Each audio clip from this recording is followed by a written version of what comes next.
அப்பா ஏன்டா? இந்த மாதிரி நீ வேலைக்கெல்லாம் போகாதப்பா. ஏன் என்னாச்சு? நீ வீட்டில் இருப்பா. எத்தனை காலத்துக்குப்பா நீ வேலைக்கு போயிட்டே இருப்பேன்? நான் தான் இப்போ சம்பாதிச்சிட்டு இருக்கேன்ல. நீ வீட்டில் சாப்பிட்டு நிம்மதியாக ரெஸ்ட் எடு. நான் பார்த்துக்கிறேன்லாம்.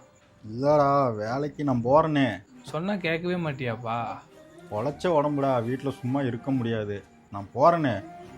சரி வேலைக்கு போ, தப்பு இல்லை. போய் பார்த்து செஞ்சு பொறுமையாக வேலை செஞ்சுட்டு வா. சரி அதிகமாகலாம் வேலை செய்யாத. ஆ சரி, போலாமாய்யா? போலாம். மாப்பிள வரையா? என்னய்யா உன் பிள்ளை ஏதோ சொல்லிட்டு இருந்தேன். வேலைக்கு போறான்ல, சம்பாதிக்கிறான். வீட்டிலே இருக்க வேண்டியதானு சொன்னான். நம்ம உடம்பு உழைச்ச உடம்பு வீட்டில் இருக்க முடியாதுல்ல. உன் மையன் சொல்கிறது கரெக்டு தானேய்யா. ஓடி ஓடி உழைச்சிட்ட. இந்த காலத்தில் எந்த மையம் பெத்த பொண்ணுக்கு சோறு ஓடுறாங்க. உன் மையம் போடுறேன்ற நீ வாட்டுக்கு என்ன ராஜா மாதிரி உட்காந்து சாப்பிட வேண்டியதானேயா? நீ சொல்கிறது கரெக்டு தான். சம்பாதிக்கிறான், பெத்தாப்புன்னு உட்கார வச்சு சாப்பாடு போகணுன்னு ஆசைப்பட்றான்.